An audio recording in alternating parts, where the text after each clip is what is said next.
Hello दोस्तों, इस video में एक नई योजना के बारे में चर्चा करेंगे जिसका नाम है पीएम कुसुम योजना। इस वीडियो में पीएम कुसुम योजना के बारे में चर्चा कर रहे हैं। तो पीएम कुसुम योजना 3 अलग अलग प्रकार की स्थापनाओं का समर्थन करती है, जिन्हें योजना के 3 घटक के रूप में जाना जाता है। घटक ए, घटक बी और घटक सी के रूप में इन्हें जाना जाता है। इंग्लिश में इन्हें कंपोनेंट ए, कंपोनेंट बी और कंपोनेंट सी के रूप में भी जाना जाता है। इनकी आगे चर्चा करते हैं कि कंपोनेंट ए में, कंपोनेंट बी और कंपोनेंट सी में क्या क्या आपको इस योजना का लाभ मिलता है।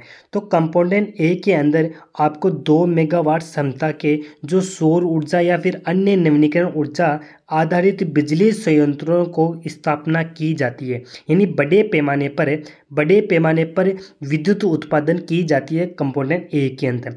और कंपोनेंट बी के अंदर 7 HP तक की क्षमता वाले स्टैंड अलोन कृषि जो पंपों की स्थापना की जाती है। यहाँ पर सोलर जो कृषि पंप होते हैं उनकी स्थापना की जाती है।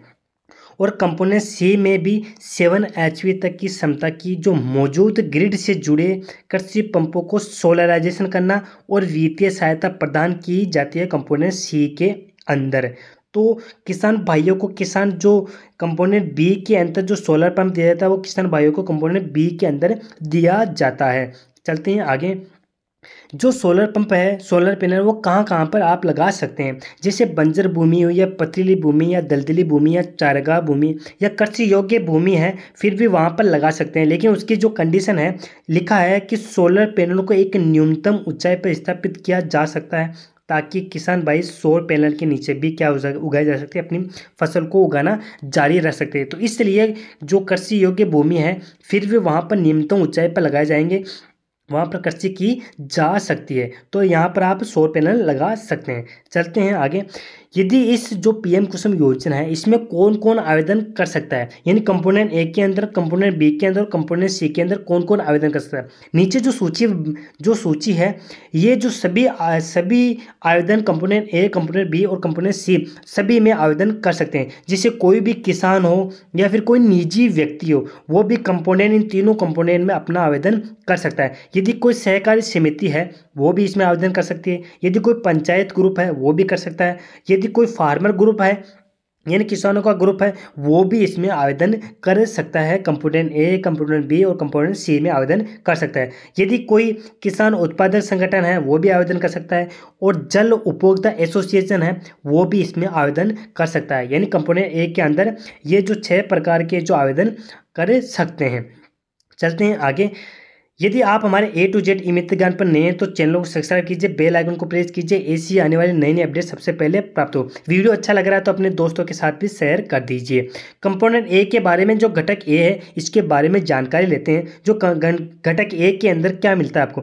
घटक ए के अंदर 0.5 मेगावाट से लेकर 2 मेगावाट तक की क्षमता का लघु सौर विद्युत संयंत्र की स्थापना की जाती है। इसका मतलब ये है कि आपको बिजली उत्पादन करने के लिए आपको सरकार ये योजना चाहिए, पीएम कुसुम योजना चलाई गई है। इसमें आप विद्युत संयंत्र लगाकर बिजली उत्पादन कर सकते हो। यहाँ पर 0.5 मेगावाट से लेकर 2 मेगावाट तक की बिजली उत्पादन आप कर सकते हो इस योजना के तहत। इस योजना में आपको क्या करना है, आपके आसपास में जो भी पावर स्टेशन है, यानी सब स्टेशन है, जैसे 33 किलोवाट या फिर 66 या 110 किलोवाट के जो बाई 11 किलोवाट के जो सब स्टेशन है, वहाँ से आपको है ना, आपका जो सोलर पावर प्लांट लगेगा, उस सोलर पावर प्लांट की आपको न्यूनतम दूरी 5 किलोमीटर से अधिक नहीं होनी चाहिए। जो आप ये सोलर प्लांट लगाओगे बिजली उत्पादन करने के लिए, तो इसी बिजली उत्पादन सोलर प्लांट आपको, ये आपके जो सब स्टेशन है उससे 5 किलोमीटर की दूरी के मध्य होने चाहिए। ये जो आप पावर प्लांट लगा रहे हैं, जो घटक ए के अंदर है। इसमें जो इसकी चौथी कंडीशन है कि सौर ऊर्जा संयंत्र स्थापना हेतु भूमि की आवश्यकता होती है। जो ये सौर पैनल लगवाओगे आप, ये बड़ी मात्रा में सौर प्लेटें लगेगी, तो इसके लिए भूमि की आवश्यकता होती है। तो भूमि बता रखी है कि 2 हेक्टेयर प्रति मेगावाट, यानी 1 मेगावाट के लिए आपको कितनी भूमि की आवश्यकता होगी, 2 हेक्टेयर की आवश्यकता होती है। यानी 2 हेक्टेयर भूमि की आवश्यकता होगी यदि आप 1 किलोवाट की बिजली उत्पादन करना चाहते हो विद्युत संयंत्रों से, तो आपके पास 2 हेक्टेयर की भूमि होनी चाहिए। चलते हैं आगे इसमें जो आपको यदि जो बिजली उत्पादन होगी ये किसको बेचोगे, तो ये आपको बेचते हैं और पैसे मिलते हैं। आपको इसको 40 पैसे प्रति यूनिट की दर से इसको खरीद जाएगी, इसको आप बेचोगे। लेकिन खरीदेगा कौन, इसको जो आवेदन को आपको जो डिस्कॉम होता है, डिस्कॉम इसको खरीदेगी बिजली को। और खरीदने के लिए आपको इसमें 25 साल तक इस बिजली को, ये जो बिजली उत्पादन कर रहा है कोई भी किसान या कोई भी जो भी समूह, हमने चर्चा की 6 प्रकार के समूह है, तो वो भी बिजली उत्पादन करता है, वो डिस्कॉम को बेचेगा। और डिस्कॉम कितने वर्षों तक इसकी अपनी बिजली खरीदेगा, वो 25 वर्षों तक इस बिजली को खरीदेगा, जो एक पीपीए हस्ताक्षर करना होता है। इस पीपीए हस्ताक्षर के आधार पर आपको 25 वर्ष तक इस बिजली को आपकी जो आपने जो ये जो सोलर प्लांट लगाया है, इस सोलर प्लांट की सहायता से ही ये टोटल जो बिजली है वो 25 वर्षों तक खरीदी जाएगी। आगे चलते हैं कि इसमें आपको यदि कोई भी लगाता है, किसान भाई या अन्य व्यक्ति लगाता है, तो इसमें कितना लाभ मिलेगा इसको। तो कंपोनेंट ए में लाभ की चर्चा कर रहे हैं। यदि कोई सोलर पावर प्लांट लगाता है बड़े स्तर पर, तो किसान द्वारा लीज पर दी गई भूमि पर या डेवलपर या सीपीयूएसयू द्वारा स्थापित संयंत्र किया जाता है। मतलब कि कोई किसान है, उसने लीज पर इस भूमि को दे दी जाती है और लीज पर लगाने के बाद किसान भाइयों को प्रति वर्ष 1 एकड़ पर कितने हजार रुपये, 25,000 रुपये का लाभ होता है। यदि बैंक से ऋण लेकर स्वयं का संयंत्र लगाता है, यदि किसान भाई बैंक से ऋण लेकर स्वयं का संयंत्र लगाता है, तो उसको प्रति वर्ष 65,000 की आमदनी होती है। तो उसको यदि को लीज पर देने के बाद उसको 25,000 की आमदनी होती है हर वर्ष। और इस प्रकार से यदि वो खुद संयंत्र लगाता है तो उससे 65,000 की आमदनी होती है। तो ये 1 वर्ष की होती है। तो ये कुल मिलाकर आपको जो 25 वर्ष तक का हस्ताक्षर होता है, तो ये 25 वर्ष तक ये जो मल्टीप्लाई करके आप चेक कर सकते हो कितने रुपए बनते हैं आपके इस घटक ए के अंदर लाभ के रूप में। चलते हैं आगे। जो पीएम कुसुम योजना के घटक ए में यदि आप बात करेंगे सर कैसे यदि लीज पर दी जाती है तो कैसे हमें बेनिफिट होगा। जैसे ये कोई किसान भाई है और ये बैंक है और ये एक जो डिस्कॉम कंपनी है वो है, और साथ में इसमें एक ठेकेदार भी होता है जो हमें लीज पर दी जाती है भूमि को। तो यदि किसान और डिस्कॉम यदि 2 प्रकार से ये दोनों, यानी किसान बिजली उत्पादन करता है, डिस्कॉम को बेच देता है और डिस्कॉम पैसे किसको देता है, किसान को देता है। तो इस प्रकार में इसमें तो किसी भी प्रकार की कोई बीच में रियायत नहीं है। लेकिन यदि किसान बैंक से लोन लेकर फिर बिजली उत्पादन करता है और डिस्कॉम को बेचता है, तो डिस्कॉम क्या करेगा, डिस्कॉम जितना रुपए बैंक से उधार लेगा उसकी जो किस्त होगी वो इसकी रकम देगा और शेष राशि किसको देगा, किसान भाइयों को देगा। तो इस प्रकार से इसमें ये जो हस्ताक्षर होता है इससे बोलते हैं, इससे समझौता बोलता है त्रिपक्षीय समझौता बोला जाता है, जो किसान बैंक और डिस्कॉम इस प्रकार से ये कार्य करता है यदि आप बैंक से लोन लेते हो तब। और यदि हम किसी किसान है, जो किसान भाई किसी ठेकेदार को ये क्या कर देता है, लीज पर दे देता है अपनी भूमि, और लीज पर देने के बाद ठेकेदार क्या करेगा, बैंक से लोन लेगा। तो बैंक से लोन लेने के बाद डिस्कॉम की सहायता से यहाँ पर क्या लगाएगा, सौर पैनल लगा दिया जाएगा। तो सौर पैनल क्या करेगा, डिस्कॉम क्या करेगा, पहले बैंक को जितनी उसने उधार ली राशि उसकी जो राशि है वो देगा, ठेकेदार को जितनी राशि आएगी वो ठेकेदार को देगा, और किसान भाइयों को जितनी राशि मिलेगी वो किसान भाइयों को दे देगी। ये सभी राशि कहाँ प्राप्त होगी, आपको सभी राशि बैंक में डायरेक्ट प्राप्त होती है, बैंक अकाउंट में देती है। तो इसे बोला जाता है चतुर्पक्षीय समझौता। तो ये इस प्रकार से घटक ए या कंपोनेंट ए में पार्टनरशिप की जा सकती है। तो चलते हैं आगे। जो पीएम कुसुम योजना घटक ए का जो विद्युत प्रोजेक्ट है वो किस प्रकार चलता है। यदि आपने ये जो विद्युत संयंत्र लगा लिया अपने बड़े स्तर पर विद्युत उत्पादन के लिए, तो ये क्या करेगा, सब स्टेशन, मैंने कहा 5 किलोमीटर की दूरी पर होना चाहिए सब स्टेशन आपका। तो 5 किलोमीटर की दूरी से यहाँ से सब स्टेशन पर कहाँ जाएगी ये बिजली आपकी, कहाँ जाएगी, डिस्कॉम के पास जाएगी। और डिस्कॉम इस बिजली को अपने राज्य में जहाँ पर पुगाएगा वहाँ ये भेज देगा, और राज्य की सहायता से, यानी राज्य विद्युत नियामक आयोग है, ये क्या करेगा, इनको पैसे देगा वापस, और पैसे डिस्कॉम की सहायता से कहाँ चले जाएंगे, किसान भाइयों के पास चले जाएंगे। इस प्रकार से ये विद्युत प्रक्रिया चलती है। चलते हैं इसका जो ऑफिशियल है, जो आप फॉर्म बनना चाहते हो, इसकी ऑफिशियल वेबसाइट पर ही आपको इसका फॉर्म अवेलेबल होगा, जो इस प्रकार से दर्शाया गया है कंपोनेंट ए का जो फॉर्म है। तो ये फॉर्म इसकी ऑफिशियल वेबसाइट, इसकी वीडियो के आगे चर्चा करेंगे कौन सी है। यदि आप अभी तक चैनल को सब्सक्राइब नहीं किए तो चैनल को सब्सक्राइब कीजिए। वीडियो अच्छी लग रही है तो अपने दोस्तों के को भी शेयर कर दीजिए। अब एक जो घटक बी है कुसुम पीएम योजना के बारे में, उसके बारे में चर्चा कर रहे हैं। घटक बी में इस घटक के तहत किसान भाइयों को सौर ऊर्जा प्लेट तथा साथ में सोलर पंप दिया जाता है। मतलब कि इसमें सौर प्लेटें दी जाती है और सोलर पंप दिया जाता है। ये है किसान भाइयों के लिए जो योजना है, ये किसान भाइयों के जो कंपोनेंट बी के अंदर आती है। चलते हैं आगे, कंपोनेंट बी के बारे में जानकारी ले रहे हैं। तो इस घटक के तहत किसान भाई अपने मौजूद जो डीजल संचालित कृषि पंपों को ओपन ग्रिड क्षेत्रों में 7.5 HP तक की क्षमता वाले स्टैंड अलोन सोलर पंप में बदल सकते हैं।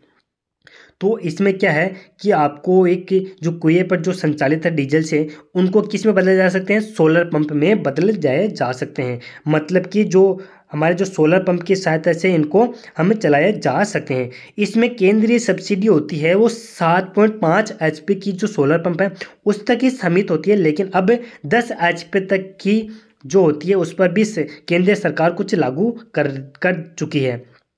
किसान जो सिंचाई की ज़रूरतों को पूरा करने के लिए उत्पन्न सौर ऊर्जा का उपयोग करने में सक्षम होगा। मतलब कि जितनी इसमें सौर ऊर्जा उत्पन्न होगी वो इसकी ज़रूरत के रूप में वो इसमें ले लेगा। यदि एक्स्ट्रा यदि हमारी सिंचाई करने के बाद 4 महीने सिंचाई होती है, 4 महीने बाद सिंचाई होने के बाद यदि 8 महीने जो ये बिजली उत्पादन होगी वो कौन खरीदेगा, तो वो भी खरीदने के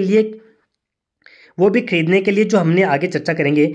जो इसमें आपको जो किसान भाइयों को क्या क्या मिलता है, इसमें किसान भाइयों को सौर ऊर्जा प्लेटें मिलती है। इसमें 10 सौर ऊर्जा प्लेटें मिलती है किसान भाइयों को, और साथ में इसमें एक सोलर पंप दिया जाता है जो ट्यूबवेल या कुएं में लगता है, और अन्य सामग्री भी दी जाती है जिससे पाइप हुआ, केबल हुआ, रस्सा हुआ या अन्य सामग्री और भी इसमें दी जाती है। तो ये किसान भाइयों को मिलता है। इसमें 10 प्लेट मिलती है, एक सोलर पंप दिया जाता है किसान भाइयों को। इसमें जो आपको जो ये भूमि के रूप में जो दिया जाता है सौर प्लेटें, वो कितनी भूमि पर क्या क्या दिया जाता है। इसमें आपको 3 HP की यदि AC या DC मोटर लेते हो तो आपको इसमें सोलर पंप लेते हो तो 4 हेक्टेयर की 0.4 हेक्टेयर की भूमि होनी चाहिए। इसी प्रकार 5 HP के लिए तो 7.5 हेक्टेयर होनी चाहिए, और 7 HP की मोटर लेते हो तो आपके पास 1 हेक्टेयर की भूमि होना जरूरी है, और 10 HP का सोलर पंप लेते हो तो आपको 1.5 हेक्टेयर की भूमि होनी जरूरी है ये सोलर पंप और लेने के लिए। तो ये भूमि की जो रिक्वायरमेंट होगी हमने चर्चा कर ली कि कितनी HP की मोटर होगी तो आपको कितनी हेक्टेयर की भूमि होनी चाहिए। चलते हैं आगे। तो हमने अभी चर्चा की कि यदि एक्स्ट्रा बिजली है तो वो कौन खरीदेगा, वो खरीदेगी डिस्कॉम। हमने चर्चा कर ली कि पहले किस प्रकार से ये बिजली खरीदी जा सकती है। तो ये क्या करेगी, जो 40 पैसे प्रति यूनिट की दर से ये बिजली खरीदेगी डिस्कॉम। जैसे कोई भी किसान भाई बिजली उत्पादन कर रहा है उसको क्या करेगी, डिस्कॉम खरीदेगी, और जितने भी पैसे बनेंगे वो किसको देगा, वो किसान भाइयों को इसके बैंक के अंदर डायरेक्ट ट्रांसफ़र किया जाता है किसान भाइयों को। चलते हैं आगे। इसमें जो घटक बी के अंदर सरकार सब्सिडी देती है उसके बारे में, यदि सोलर प्लांट की स्थापना करते हैं तो निम्न जो प्रकार की जो सब्सिडियाँ मिलती है उसके बारे में चर्चा कर रहे हैं। इसमें 2 प्रकार की सब्सिडी, एक तो केंद्र सरकार देती है, एक राज्य सरकार देती है। कुल लागत का 30% सब्सिडी केंद्र सरकार देती है और 30% राज्य सरकार देती है सब्सिडी। तो कुल मिलाकर 60% की सब्सिडी कौन, केंद्र और राज्य सरकार की सब्सिडी दे दी जाती है। यदि आप किसी भी प्रकार का लोन नहीं लेते हो तो आपको टोटल 60% सरकार दी जाती है सब्सिडी, और 40% आपको खुद की लागत लगानी होती है किसान भाइयों को। यदि किसान भाई बैंक से लोन ले लेता है तो 30% कुल लागत पर लोन दिया जाता है, तो टोटल 30% और जोड़ दिया जाता है, तो टोटल 90% तक आपको इसमें सब्सिडी और लोन मिल जाता है। और किसान भाइयों को टोटल 10% यानी कुल लागत का 10% ही इसमें पैसे जमा कराने होते हैं और सोलर पंप आपको दे दिया जाता है। तो इस प्रकार की ये सरकार की सब्सिडी मिलती है।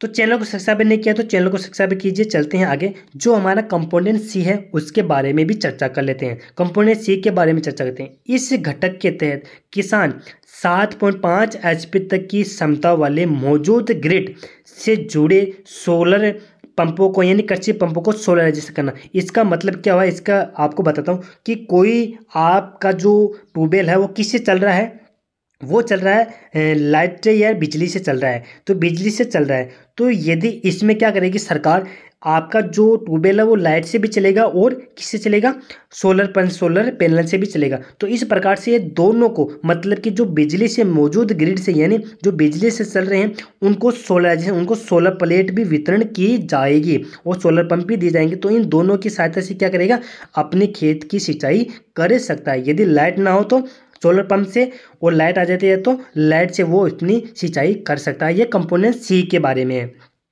तो चलते हैं कि कंपोनेंट सी कैसे कार्य करेगा। जिससे कोई भी सौर प्लेट लगी है वो सूर्य की सहायता से बिजली उत्पादन करेगी और कहाँ जाएगी, हमारे जो हमने जो ट्यूबवेल लगाई उसमें ये बिजली जाएगी, तो हम वहाँ पर बिजली का यूज कर सकते हैं। यदि हमारे पास यदि मौजूद ग्रिड है, ग्रिड से जुड़ा है, तो मौजूद ग्रिड से भी इस बिजली को यदि मोटर को चालू किया जा सकता है, सिंचाई की जा सकती है। तो इस प्रकार से ये दोनों तरह से कार्य करता है। मतलब कि इसमें आपको सोलर पैनल दिए जाते हैं कंपोनेंट सी के अंदर।